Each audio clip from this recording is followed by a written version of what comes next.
नमस्ते मित्रों, इस वीडियो में हम राजस्थान के प्रमुख राजवंशों के शासकों की राजनीतिक एवं सांस्कृतिक उपलब्धियों के विषय में जानेंगे। पूर्व में हम भारत के प्रमुख राजवंशों के शासकों की उपलब्धियों के विषय में वीडियो बना चुके हैं, जिसका लिंक नीचे डिस्क्रिप्शन बॉक्स में दिया गया है। तो आइए शुरू करते हैं। गुहिल या गहलोत राजवंश एक राजपूत राजवंश था जो भारतीय उपमहाद्वीप के राजस्थान क्षेत्र में मेवाड़ शहर में शासन करता था। इसका प्रारंभिक संस्थापक राजा गुहादित्य थे, जिन्होंने 6ठी शताब्दी में गुहिल वंश की नींव रखी। गुहादित्य के पश्चात 734 ईस्वी में बप्पा रावल को गुहिल वंश का वास्तविक संस्थापक माना जाता है। 12वीं शताब्दी में गुहिल राजवंश 2 हिस्सों में विभाजित हो गया, जिनमें से मुख्य राजवंश मेवाड़ पर वर्ष 1303 तक शासन करता रहा, जब मुसलमान आक्रमणकारी अलाउद्दीन खिलजी ने चित्तौड़ पर घेरा डालकर गुहिलों को पराजित किया था। मेवाड़ का प्राचीन नाम शिवी था, जिसकी राजधानी मध्यमिका, जिसे वर्तमान में नगरी कहते हैं, थी। यहाँ पर मेहर जनजाति का अधिकार था और वह हमेशा मलेच्छों से संघर्ष करते रहे, इसलिए इस क्षेत्र को मैद अर्थात मलेच्छों को मारने वाला की संज्ञा दी गई है। मैदपाट को धीरे धीरे मेवाड़ कहा जाने लगा। मेवाड़ की राजधानी उदयपुर बनी। मेवाड़ का गुहिल वंश राजस्थान का ही नहीं, अपितु संसार के प्राचीनतम राजवंशों में से एक है, जिसने 1500 वर्षों से अधिक लंबे समय तक एक प्रदेश पर शासन किया। अब गुहिल राजवंश के राजाओं की प्रमुख राजनीतिक और सांस्कृतिक उपलब्धियों के बारे में चर्चा करेंगे। सर्वप्रथम सन 712 ईस्वी में मोहम्मद कासिम से सिंधु को जीता और बापा रावल ने मुस्लिम देशों को भी जीता। रणसिंह 1158 ईस्वी में, इन्हीं के शासनकाल में गुहिल वंश 2 शाखाओं में बढ़ गया। प्रथम रावल शाखा। रणसिंह के पुत्र क्षेमसिंह रावल शाखा का निर्माण कर मेवाड़ पर शासन किया। द्वितीय राणा शाखा। रणसिंह के दूसरे पुत्र राहप ने सिसोदा ठिकानों की स्थापना कर राणा शाखा की शुरुआत की। ये राणा सिसोदा ठिकाने में रहने के कारण आगे चलकर सिसोदिया कहलाए। रावल रतन सिंह के बाद सिसोदिया वंश की शुरुआत हुई।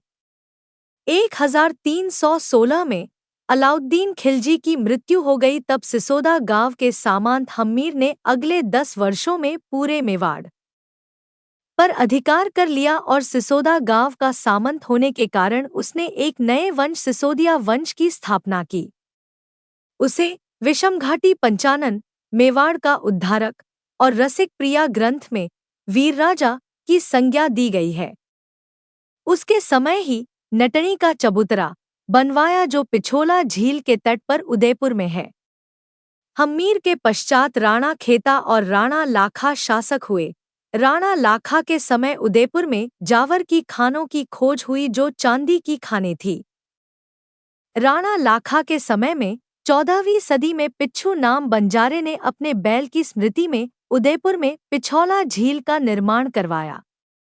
राणा लाखा के पुत्र कुंवर चूड़ा का विवाह रणमल राठौड़ की बहन हंसाबाई से तय हुआ, किंतु स्वयं लाखा ने हंसाबाई से विवाह कर लिया।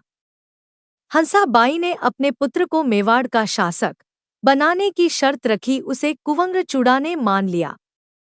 कुंवर ने आजीवन अविवाहित रहने की प्रतिज्ञा की। इसी चूड़ा कोडोट राजस्थान का भीष्म पितामह कहा जाता है।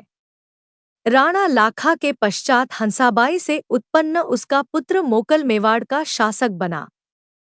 मोकल की हत्या 1433 में उसके चाचा व मेरा नामक व्यक्ति ने की। वे मोकल के पुत्र कुंभा को भी मारना चाहते थे, किंतु मारवाड़ के रणमल राठौड़ व मेवाड़ के राघव देव सिसोदिया ने कुंभा को सुरक्षित मेवाड़ का शासक बनाया। राणा कुंभा ने 1433 से 1468 तक शासन किया। राणा कुंभा को राजस्थान की स्थापत्य कला का जनक कहा जाता है। राणा कुंभा ने मेवाड़ के 84 दुर्गों में से 32 दुर्ग बनवाए। राजनीतिक व सांस्कृतिक दृष्टि कुंभा का स्थान महत्वपूर्ण है। उन्होंने 1433 में सारंगपुर के युद्ध में मालवा के शासक महमूद खिलजी प्रथम को पराजित किया।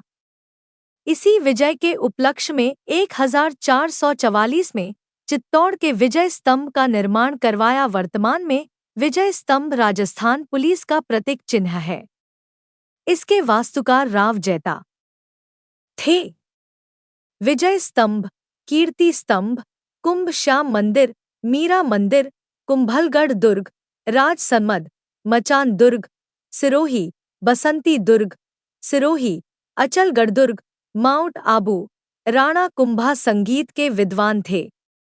उन्हें अभिन्न भट्टाचार्य भी कहा जाता है। कुंभा ने संगीतराज, रसिकप्रिय, नृत्य, रतनकोश व सूढ़ प्रबंध ग्रंथों की रचना की थी। रसिका प्रिया गीत गोविंद पर टीका है। राणा कुंभा के दरबार में प्रसिद्ध शिल्पकार मंडन था, जिसने रूप मंडन, प्रसाद मंडन, वास्तु मंडन, रूपावतार मंडन ग्रंथों की रचना की। रूपावतार मंडन, मूर्ति निर्माण प्रकरण, इसमें मूर्ति निर्माण की जानकारी मिलती है। मंडन के भाई नाथा ने वास्तुमंजरी पुस्तक की रचना की। मंडन के पुत्र गोविंद ने उद्धार घौरिणी, द्वार दीपिका व कुंभा के दरबारी कवि कान्हजी व्यास ने एकलिंग जी में ग्रंथ लिखा। 1468 में कुंभलगढ़ दुर्ग में राणा कुंभा के पुत्र उदा ने अपने पिता की हत्या कर दी। उद्यकरण को पितृहंता कहा जाता है। कुंभा की मृत्यु के पश्चात उसके पुत्र रायमल ने उदा को मेवाड़ से भगा दिया एवं स्वयं शासक बना। रायमल का बड़ा पुत्र पृथ्वीराज सिसोदिया तेज धावक था, अतः उसे उड़ना राजकुमार कहा जाता था। 1509 में रायमल का पुत्र संग्राम सिंह मेवाड़ का शासक बना। 1509 में जब राणा सांगा का राज्याभिषेक हुआ, तब दिल्ली का शासक सिकंदर लोदी था। 1505 में उसने आगरा की स्थापना करवाई। 1517 में उसकी मृत्यु के उपरांत इसका पुत्र इब्राहिम लोदी शासक बना। उसने मेवाड़ पर 2 बार आक्रमण किया। खातौली का युद्ध, बूंदी 1518 एवं बारी, धौलपुर का युद्ध, दोनों युद्धों में इब्राहिम लोदी की पराजय हुई। 1518 से 1526 ईस्वी तक के मध्य राणा सांगा अपने चरमोत्कर्ष पर था। 1519 में राणा सांगा ने गागरोन के युद्ध में मालवा के शासक महमूद खिलजी द्वितीय को पराजित किया। पानीपत का प्रथम युद्ध 21 अप्रैल 1526 मुगल शासक बाबर एवं पठान शासक इब्राहिम लोदी के मध्य हुए। इस युद्ध में बाबर की विजय हुई और उसने भारत में मुगल वंश की नींव डाली। 1527 में बाबर व राणा सांगा के मध्य 2 बार युद्ध हुआ। बयाना का युद्ध 1 फरवरी 1527 को हुए। इस युद्ध में राणा सांगा विजयी हुए और मुगल सेना को आत्मसमर्पण करना पड़ा। खानवा का युद्ध 17 मार्च 1527 को हुए। इस भयंकर युद्ध को बाबर ने इस युद्ध को जिहाद नाम दिया। इस युद्ध में बाबर की विजय हुई। बाबर ने गाजी अर्थात विश्व विजेता की उपाधि धारण की। इस युद्ध में पहली बार तोपों का प्रयोग हुआ। 1528 ईस्वी में राणा सांगा को किसी सामंत ने जहर दे दिया। परिणामस्वरूप सांगा की मृत्यु हो गई। सांगा का अंतिम संस्कार भीलवाड़ा के माडलगढ़ नामक स्थान पर किया गया, जहां सांगा की समाधि है। राणा सांगा के शरीर पर 80 से अधिक घाव थे। कर्नल जेम्स टाड ने राणा सांगा को मानव शरीर का खंडहर, सैनिक भग्नावेश कहा है। उदय सिंह 1522 से 1572 तक महाराणा सांगा के निधन के बाद रतन सिंह द्वितीय को नया शासक नियुक्त किया गया। रत्न सिंह ने 1531 में शासन किया था। राणा विक्रमादित्य सिंह के शासनकाल के दौरान तुर्की के सुल्तान गुजरात के बहादुर शाह ने चित्तौड़गढ़ पर 1534 में हमला कर दिया था। इस कारण उदय सिंह को बूंदी भेज दिया था ताकि उदय सिंह सुरक्षित रह सके। इस युद्ध में रानी कर्णावती के नेतृत्व में राजपूत वीरांगनाओं ने जौहर किया, जो मेवाड़ का दूसरा साका कहलाता है। 1539 में बनवीर ने विक्रमादित्य का गला घोंटकर हत्या कर दी थी और उसके बाद उन्होंने उदय सिंह को भी मारने का प्रयास किया, लेकिन उदय सिंह की धाय पन्ना ने उदय सिंह को बचाने के लिए अपने पुत्र चंदन का बलिदान दे दिया था। इस कारण उदय सिंह जिंदा रह सके थे। पन्ना धाय ने यह जानकारी किसी को नहीं दी थी कि बनवीर ने जिसको मारा है वो उदय सिंह नहीं बल्कि उनका पुत्र चंदन था। इसके बाद पन्नाधाय बूंदी में रहने लगी, लेकिन उदय सिंह को आने जाने और मिलने की अनुमति नहीं दी। उदय सिंह को खुफिया तरीक से कुंभलगढ़ में 2 सालों तक रहना पड़ा था। इसके बाद 1540 में कुंभलगढ़ में उदय सिंह का राजतिलक किया गया और मेवाड़ का राणा बनाया गया। आरंभ में उदय सिंह ने शेरशाह सूरी की अधीनता स्वीकार की, किंतु 1545 में कलिंजर आक्रमण के समय उक्का नामक विस्फोटक पदार्थ से शेरशाह की मृत्यु हो गई। तब उदय सिंह ने अपनी स्वतंत्रता स्थापित की। उदयपुर की स्थापना 1559 ईस्वी मुगलों के बार बार आक्रमणों से बचने के लिए उदय सिंह ने उदयपुर नगर को बसाया एवं उसे मेवाड़ की राजधानी बनाया। वहां उन्होंने उदयसागर झील का निर्माण करवाया। अकबर ने 1567 से 68 में चित्तौड़ पर आक्रमण किया। इस युद्ध में उदय सिंह के सेनानायक जयमल व पत्ता ने उदय सिंह को गोगुदा की पहाड़ियों में भेज दिया। मुगल व मेवाड़ सेना में घमासान युद्ध हुआ। जयमल के घायल होने पर वे अपने भतीजे के कंधों पर बैठकर दोनों हाथों से वीरतापूर्वक लड़े और अंत में वीरगति कोडोट प्राप्त हुए। युद्ध के अंत में राजपूत वीरांगनाओं ने जौहर किया, जो चित्तौड़ का तीसरा साका कहलाता है। इस युद्ध में अकबर ने 30,000 युद्ध बंदियों को मरवा दिया। अकबर के जीवन में यह एक धब्बा माना जाता है। अकबर ने कलंक को धोने के लिए जयमल व पन्ना की पाषाण मूर्ति आगरा के दुर्ग के बाहर स्थापित करवाई।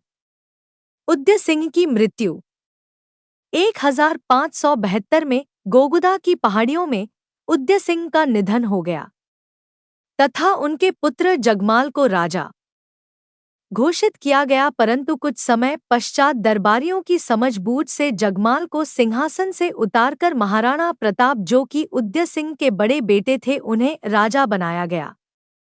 महाराणा प्रताप 1540 से 1597 ईस्वी तक। महाराणा प्रताप की माता का नाम जयवंता बाई था, जो कि उदय सिंह की पहली पत्नी थी। 1572 में मेवाड़ी सामंतों ने प्रताप का गोगुंदा में राज्याभिषेक कर दिया। इसके पश्चात प्रताप ने कुंभलगढ़ को राजधानी बनाया था, शासन करने लगा। उस समय दिल्ली सल्तनत की बादशाहत अकबर के हाथों में थी। प्रताप को अधीनता स्वीकार करने के किए अकबर ने 4 बार प्रयास किया। जलाल खां, मानसिंहा, भगवंत दास, टोडरमल, परंतु अकबर के सभी प्रयास असफल हुए। अंत में मेवाड़ पर अधिकार स्थापित करने के उद्देश्य से अकबर ने मानसिंह के नेतृत्व में एक विशाल सेना युद्ध के लिए मेवाड़ भेजी और 18 जून 1576 को युद्ध का बिगुल बज उठा। इसी युद्ध को हम आज हल्दी घाटी के युद्ध के नाम से जानते हैं। राजप्रशस्ति के अनुसार इस युद्ध में प्रताप की जीत हुई। एवं अन्य विदेशी इतिहासकारों के अनुसार इस युद्ध में अकबर की जीत हुई पर अकबर प्रताप को नहीं मार सका। कर्नल जेम्स टॉड ने हल्दी घाटी युद्ध को मेवाड़ की थर्मोपोली कहा है। अबुल फजल ने इस युद्ध को खमनौर का युद्ध, बदायूनी ने गोगुंदा का युद्ध कहा है। हल्दी घाटी युद्ध के बाद राणा प्रताप ने अपनी शक्ति को पुनः संगठित किया और पुनः गोगुंदा पर अधिकार कर लिया। कुंभलगढ़ का युद्ध, अकबर ने 15 अक्टूबर 1577 को शाहबाज खां के नेतृत्व में एक विशाल सेना भेजी, जिसने कुंभलगढ़ पर अधिकार कर लिया, पर राणा प्रताप वह से सुरक्षित निकलने में कामयाब रहे। यहां निकलकर राणा प्रताप चूलिया ग्राम में पहुंचे, जहां उनकी भेंट भामाशाह से हुई। भामाशाह ने उन्हें आर्थिक सहायता प्रदान की और बहुत सारा धन दिया। जब शाहबाज खां प्रताप का पता लगाने में असमर्थ रहा तो वह पुनः दिल्ली लौट गया। उसके जाते ही प्रताप ने वापस गोगुंदा पर अधिकार कर लिया। इस प्रकार राणा ने छापामार युद्धों से अकबर की नाक में दम कर दिया। दिवेर का युद्ध, राणा कोडोट हारने और मेवाड़ पर आधिपत्य जमाने की ये अकबर की अंतिम कोशिश थी। अकबर ने 5 दिसंबर 1584 को जगन्नाथ कछवाहा के नेतृत्व में विशाल सेना भेजी, पर वे भी राणा को पकड़ने में असफल साबित हुए। प्रताप को मुगल सेना की खबर मिलते ही वे पहाड़ों में चले गए और मुगल सेना को खाली हाथ लौटना पड़ा। इसके बाद राणा प्रताप ने चावंड को अपनी राजधानी बनाया। 19 जनवरी 1597 को महाराणा प्रताप की मृत्यु हो गई। चावंड के निकट बाडोली गांव में उनका अंतिम संस्कार किया गया तथा वहां एक छतरी का निर्माण किया गया। इस प्रकार अकबर का राणा प्रताप पर अधिकार करने का सपना पूरा नहीं हो सका। महाराणा अमर सिंह 1597 1620 ईस्वी प्रारंभ में मुगल सेना के आक्रमण न होने से अमर सिंह ने राज्य को सुव्यवस्थित बनाया। जहांगीर के द्वारा करवाए गए कई आक्रमण विफल हुए। अंत में खुर्रम ने मेवाड़ पर अधिकार कर लिया। हारकर बाद में इन्होंने अपमानजनक संधि की जो उनके चरित्र पर बहुत बड़ा दाग है। वे मेवाड़ के अंतिम स्वतंत्र शासक थे। महाराणा राज सिंह 1652 से 1680 ईस्वी, यह मेवाड़ के उत्थान का काल था। इन्होंने औरंगजेब से कई बार लोहा लेकर युद्ध में मात दी। इनका शौर्य पराक्रम और स्वाभिमान महाराणा प्रताप जैसे था। इनको राजस्थान के राजपूतों का एक गठबंधन राजनीतिक एवं सामाजिक स्तर पर बनाने में सफलता अर्जित हुई, जिससे मुगलों से संगठित होकर लोहा लिया जा सके। राजसमंद झील एवं राजनगर इन्होंने ही बसाया। महाराणा जय सिंह 1680 से 1698 ईस्वी ने जयसमंद झील का निर्माण करवाया। मेवाड़ के पूर्वजों की पीढ़ी में बप्पारावल, कुंभा, महाराणा सांगा, महाराणा प्रताप जैसे तेजस्वी वीर पुरुषों का प्रशासन मेवाड़ राज्य को मिल चुका था। प्रताप के बाद अधिकांश पीढ़ियों में वह क्षमता नहीं थी जिसकी अपेक्षा मेवाड़ को थी। महाराजा भीम सिंह योग्य व्यक्ति थे, निर्णय भी अच्छा लेते थे, परंतु उनमें व्यावहारिकता का अभाव था। ब्रिटिश एजेंट के मार्गदर्शन, निर्देशन एवं सघन पर्यवेक्षण से मेवाड़ राज्य प्रगति पथ पर अग्रसर होता चला गया। महाराणा स्वरूप सिंह 1842 से 1861 ईस्वी, इनके समय 1857 की क्रांति हुई। इन्होंने विद्रोह कुचलने में अंग्रेजों की मदद की।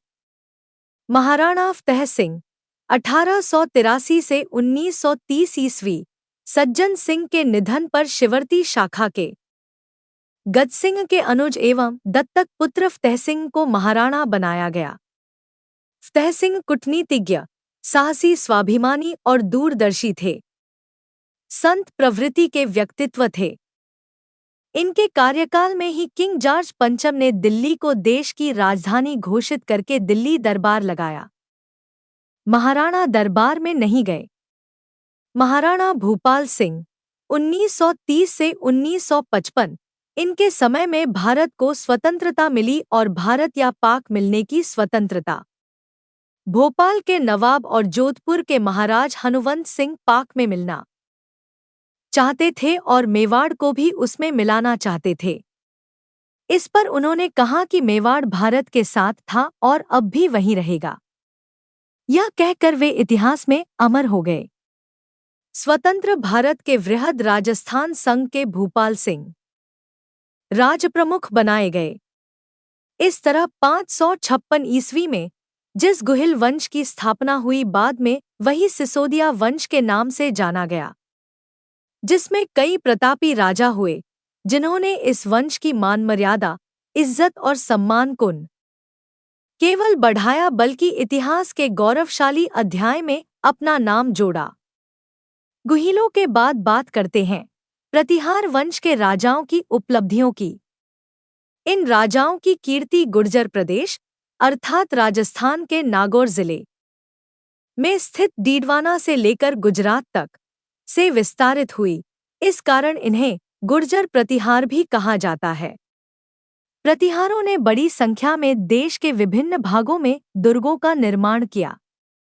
साहित्य के क्षेत्र में भीनमाल एक बड़ा केंद्र था। यहाँ कई महान साहित्यकार हुए। इनमें शिशुपाल वध के रचयिता माघ का नाम सर्वप्रथम है। माघ के वंश में 100 वर्षों तक कविता होती रही और संस्कृत और प्राकृत में कई ग्रंथ रचे गए। माघ के ही समकालीन जैन कवि हरिभद्र सूरि हुए। उनका रचित ग्रंथ धुरतापाख्यान हिंदू धर्म का बड़ा आलोचक था। इनका सबसे प्रसिद्ध प्राकृत ग्रंथ समराय चखा है। हरिभद्र के शिष्य उद्योतन सूरि ने 778 ईस्वी में जालोर में कुवलयमाला की रचना की। इससे पता चलता है कि प्रतिहार काल में संस्कृत, प्राकृत और अपभ्रंश तीनों भाषाओं में साहित्य की रचना हुई। गुर्जर प्रतिहार विशेषकर शिल्पकला के लिए जाने जाते हैं। इनके शासनकाल में उत्कीर्ण पटलों वाले और खुले द्वारांगन वाले मंदिरों का निर्माण हुआ। इस शैली का चरमोत्कर्ष हमें खजुराहो के मंदिरों में देखने को मिलता है, जिन्हें आज यूनेस्को की विश्व विरासत में शामिल किया जा चुका है। मिहिरभोज या भोज प्रथम ने गुर्जर प्रतिहार की सत्ता संभाली। मिहिरभोज का शासनकाल प्रतिहार साम्राज्य के लिए स्वर्णकाल माना गया है। मिहिरभोज के बाद उसका पुत्र महेंद्रपाल प्रथम ईस्वी में नया राजा बना। इस दौर में साम्राज्य विस्तार तो रुक गया, लेकिन उसके सभी क्षेत्र अधिकार में ही रहे। इस दौर में कला और साहित्य का बहुत विस्तार हुआ। महेंद्रपाल ने राजशेखर को अपना राजकवि नियुक्त किया था। इसी दौरान कर्पूर मंजरी तथा संस्कृत नाटक बालरामायण का अभिनीत किया गया। गुर्जर प्रतिहार साम्राज्य अब अपने उच्च शिखर को प्राप्त हो चुका था। मित्रों, प्रतिहार वंश के बाद बारी आती है चौहान वंश के शासकों की प्रमुख उपलब्धियों की, जिसके अंतर्गत 11वीं शताब्दी में चौहान वंश ने शाकंभरी क्षेत्र में एक स्थानीय शक्ति के रूप में शासन किया। 12वीं शताब्दी की शुरुआत में उन्होंने अजयराज के नेतृत्व में विस्तार करने का प्रयास किया। उसने परमारों को पराजित किया और उनकी राजधानी उज्जैनी पर अधिकार कर लिया। उसने अजमेर की स्थापना भी की। पृथ्वीराज चौहान ने 1191 और 1192 में शहाबुद्दीन मोहम्मद गोरी के नेतृत्व वाली घुरिद सेना के खिलाफ लड़ी गई तराइन की लड़ाई में राजपूत सेना का नेतृत्व किया। उन्होंने पहली लड़ाई जीती और अपने दुश्मन को पकड़ लिया, जिसे बाद में उन्होंने रिहा कर दिया। दूसरी लड़ाई में चौहान हार गए, जिसके बाद उन्हें पकड़ लिया गया। चौहानों के मूल स्थान के संबंध में मान्यता है कि वे सपादलक्ष एवं जांगल प्रदेश के आसपास रहते थे।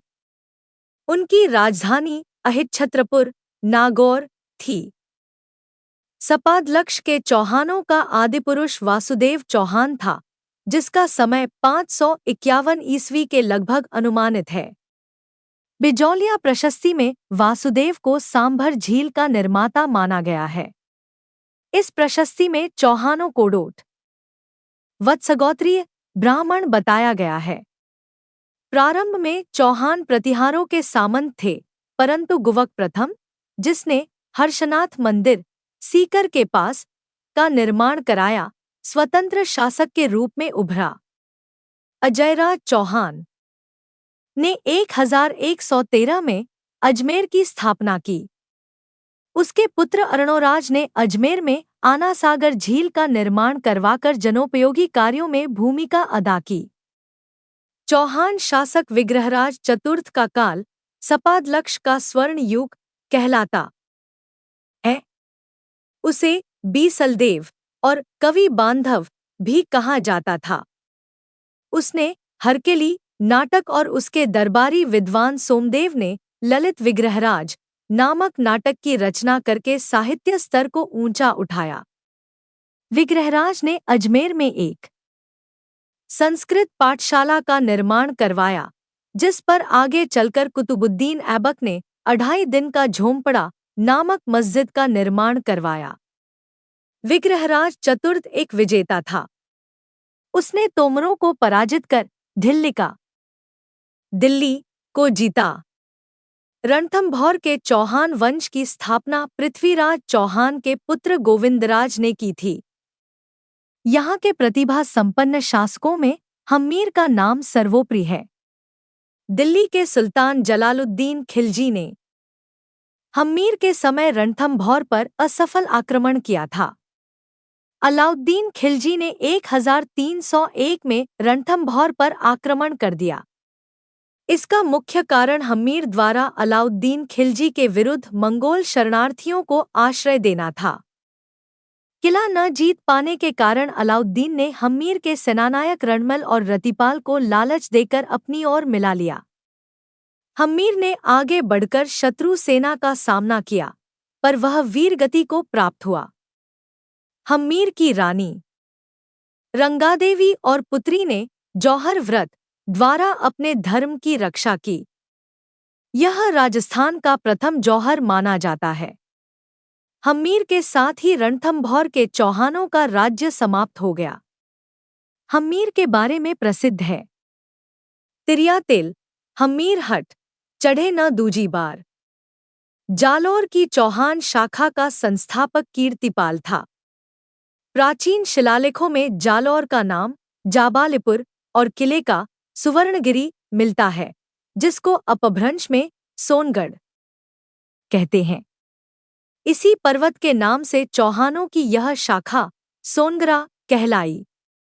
इस शाखा का प्रसिद्ध शासक कान्हड़देव चौहान था। दिल्ली के सुल्तान अलाउद्दीन खिलजी ने जालौर को जीतने से पूर्व 1308 में सिवाना पर आक्रमण किया। अलाउद्दीन ने सिवाना जीतकर उसका नाम खैराबाद रख दिया। इस विजय के पश्चात 1311 में जालौर का भी पतन हो गया और वहां का शासक कान्हड़देव वीरगति को प्राप्त हुआ। वह शूरवीर योद्धा, देशाभिमानी तथा चरित्रवान व्यक्ति था। वर्तमान हाड़ौती क्षेत्र पर चौहान वंशीय हाड़ा राजपूतों का अधिकार था। प्राचीन काल में इस क्षेत्र पर मीणाओं का अधिकार था। ऐसा माना जाता है कि बूंदा मीणा के नाम पर ही बूंदी का नामकरण हुआ। कुंभाकालीन राणपुर के लेख में बूंदी का नाम वृंदावती मिलता है। बूंदी कोटा में सांस्कृतिक उपागम के रूप में यहाँ की चित्र शैलियाँ विख्यात रही हैं। बूंदी में पशुपक्षियों का श्रेष्ठ अंकन हुआ है, वहीं कोटा शैली शिकार के चित्रों के लिए विख्यात रही है। परमार का शाब्दिक अर्थ शत्रु को मारने वाला होता है। प्रारंभ में न परमार आबू के आसपास ही शासन करते थे। बाद में जब प्रतिहारों की शक्ति का ह्रास हुआ तो परमारों की राजनीतिक शक्ति का उत्थान हुआ। आबू के परमार वंश का संस्थापक धूमराज था, लेकिन इनकी वंशावली उत्पलराज से आरंभ होती है। आबू के परमारों की राजधानी चंद्रावती सिरोही थी। विमल शाह ने भीमदेव व धंधुक के मध्य पुनमेल करवाया। विमल शाह ने 1031 ईस्वी में देलवाड़ा में भगवान आदिनाथ का एक भव्य मंदिर बनाया, जो विमल शाही जैन मंदिर के नाम से प्रसिद्ध है। धंधुक की विधवा पुत्री ने बसंतगढ़ में सूर्य मंदिर का व सरस्वती बावड़ी का जीर्णोद्धार करवाया। धारावर्ष परमार, यह विक्रम देव का पड़पोत्र था। धारावर्ष परमार शासकों में सबसे शक्तिशाली शासक हुआ। उसने 56 वर्षों तक शासन किया। इसने मोहम्मद गौरी के विरुद्ध युद्ध में गुजरात की सेना का सेनापतित्व किया। वह गुजरात के 4 सोलंकी शासकों कुमारपाल, अजयपाल, मूलराज व भीमदेव का समकालीन था। उसने सोलंकी शासकों की अधीनता से आबू को स्वतंत्र कर लिया। उसने नाडोल के चौहानों से भी अच्छे संबंध बनाए रखे। आबू के अचलेश्वर में बने मंदाकिनी कुंड के पास बने धारावर्ष की मूर्ति और आर पार 3 भैंसों की प्रतिमाएं उनकी पराक्रम की कहानी कहते हैं। कहा जाता है कि धारावर्ष एक तीर से 3 भैंसों को बेध डालता था। धारावर्ष के छोटे भाई प्रहलादन ने पालनपुर नगर बसाया तथा पार्थ पराक्रम व्यायोम नामक नाटक की रचना की। धारावर्ष के दरबारी कवि सोमेश्वर ने कीर्ति कौमुदी की रचना की। धारावर्ष के पुत्र सोम सिंह परमार का सोलंकियों के साथ संघर्ष हुआ। सोम सिंह के शासनकाल में चालुक्य राजा धवल के मंत्री वास्तुपाल व तेजपाल द्वारा देलवाड़ा नामक ग्राम में भगवान नेमिनाथ का मंदिर बनवाया गया। राठौड़ राजपूतों का एक प्रमुख वंश है जो भारत के राजस्थान राज्य में निवास करता है। उन्हें सूर्यवंशी राजपूत माना जाता है। पारंपरिक रूप से वे राजस्थान के उत्तर पश्चिमी क्षेत्र मारवाड़ में शासन करते थे। पहला मत यह है कि राठौड़ों का मूल कन्नौज के राजा जयचंद के पुत्र राव सिंहा से हुआ है। राव जोधाजी 1453 से 1489 जोधपुर के संस्थापक, जिन्होंने 1459 में चिड़िया टूंक पहाड़ी पर मेहरानगढ़ दुर्ग का निर्माण करवाया। जोधा के पुत्र राव बीका 1485 से 1504 ने बीकानेर में राठौड़ वंश की नींव डाली और बीकानेर राज्य की स्थापना की। राव चंद्रसेन मुगलों की अधीनता स्वीकार नहीं करते हुए अंतिम समय तक संघर्ष करता रहा।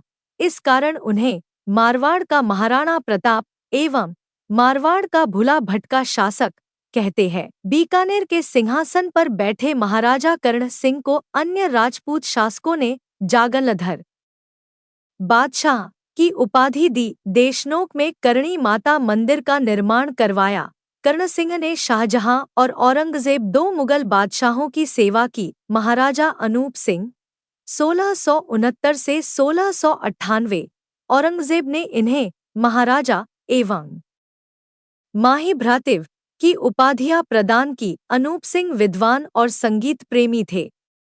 इनके दरबारी भावभट्ट ने अनूप संगीत रत्नाकर, संगीत अनुपाकुंश एवं अनूप संगीत विलास की रचना की। राव सिंहा के वंशज चुंडा ने पहले मंडोर पर शासन किया और उनके पौत्र जोधा ने जोधपुर की स्थापना की तथा जोधपुर को अपनी राजधानी बनाया। अब बात करते हैं राजस्थान के कछवाहा राजवंश की। राजस्थान में दुल्हराय जी ने सर्वप्रथम दौसा में कछवा राज्य स्थापित कर अपनी राजधानी सर्वप्रथम दौसा स्थापित की। 16वीं शताब्दी में कछवाहा वंश के शासक राजा सवाई जयसिंह द्वितीय ने जयपुर शहर की स्थापना की। जयपुर एक भव्य और सुंदर शहर था।